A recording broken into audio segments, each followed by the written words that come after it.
What's up guys, welcome to your 7th C++ tutorial, and in this tutorial I'm going to be talking to you guys about arguments and functions. Now what those are is what's inside the parentheses. So example, for last time we had square root and we had a number like 6.34. Whatever's inside these parentheses or parameters is called the argument. Now, as you see, square root only takes one argument, but some math functions take more than one, and some take none at all. So that's what we're going to be going over today, and I want to help you understand how to use functions that require more than one or none at all. So we have our basics right here, and inside our function body, let's type a couple statements. The first thing that we want to do is declare our first variable. So let's make a variable called num1, and it's going to be a real number. So let's write double. And let's use the power of function. So we put num1 equals power. Remember last time we used square root? This time we're going to use the power, and that's POW. That's built right in. And as you can see right now, when you're using power, you always have two numbers such as 6 to the power of 8 or 2 to the power of 4. Right now, let's do 2 to the power of 4. And to do this, put 2.0, comma 4.0.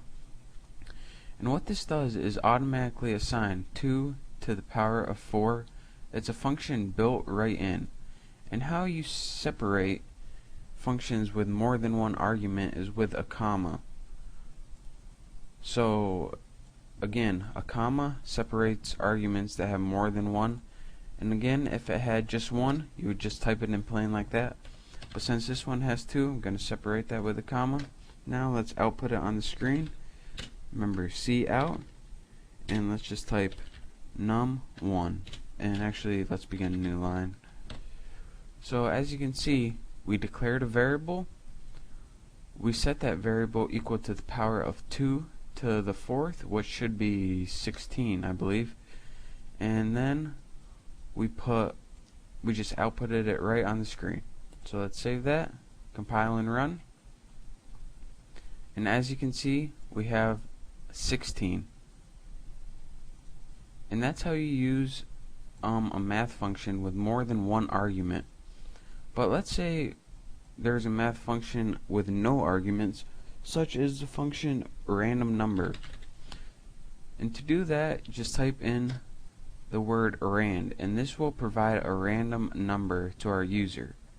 And as you can see, you don't need to type in a number or anything like that, because our CMath library is gonna make a random number right for us. So let's execute, compile and run. Hopefully I don't have any errors.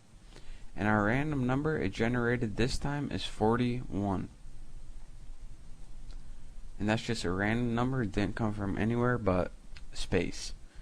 So as you can see, some built-in math functions have 1, such as square root, 2, such as power, and or none at all, such as random numbers. So I hope you can understand arguments and functions. And remember, inside the parentheses are called parameters. They just call it parameters instead of parentheses because they want to sound cool. So I hope you enjoyed my video. I hope you learned something about functions. And remember to subscribe to my channel if you like my videos. Thanks for watching.